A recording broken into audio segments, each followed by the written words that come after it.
Hello, and welcome to our Women in Wealth series. I'm Regina McCann-Hess, president of Forge Wealth Management. And today we're going to talk about 5 steps to take after a late life split. And, divorce is tough at any age. But when you divorce later in life, it has a lot of implications on your retirement plans. And we also refer to this as gray divorce, this area where we're going to talk about. Divorce is an uncomfortable topic to talk about, period. However, not talking about its financial implications can create far greater discomfort.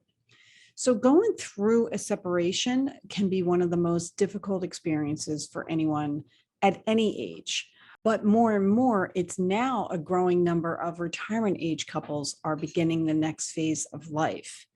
Are you facing this scenario?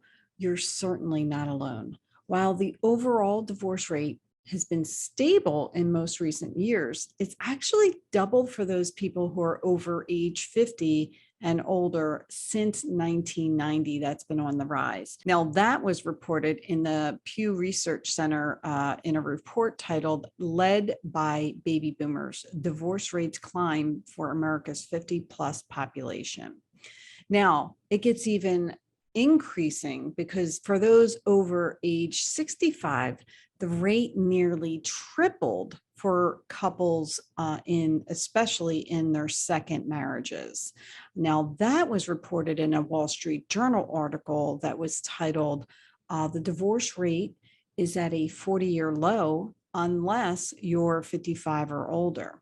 The potential causes for this so-called gray divorce vary.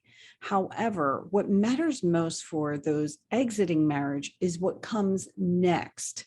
With 1 out of 4 breakups happening later in life now, divorce has become a growing obstacle in retirement for millions of Americans.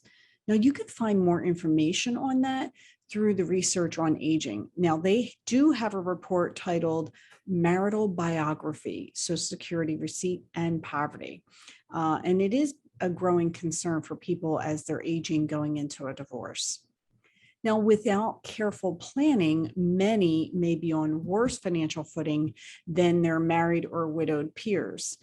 Kiplinger's published a report on this called "The Consequences of Gray Marriage." Now let's look to steps to a brighter financial future. So let's take the following proactive actions to start your solo financial journey. Step 1, make new investment decisions. One spouse may have assumed a majority of the financial decisions. If you actively handle things, be proactive and reach out to your financial professional to discuss all this. If you're the one who wasn't part of the conversation, talk with a financial professional to catch up on what you need to know. Step 2, create an investment plan for one. Most of the getting divorced have only a fraction of the assets of their married peers. You need to develop a new strategy to help maintain your goals. Now, this is also a great time to think about what's important to you and focus on your own visions and values. You may want to include your financial professional in this conversation. They may be very well equipped to evaluate and help you make adjustments. Step number 3, calculate new expenses. If you're planning to live on a fixed income, those extra expenses need to be factored into a new long-term plan. If you had stopped working or planned to stop working, you might actually have to reevaluate that decision and maybe determine whether or not you can retire as early as you wanted to. Step number 4, get your own insurance. Your old policies most likely included both spouses. It's time to secure your own individual insurance coverage, whether that could be health, life, disability, homeowners, automobile, long-term care, the list goes on, but you do need to procure your own insurance.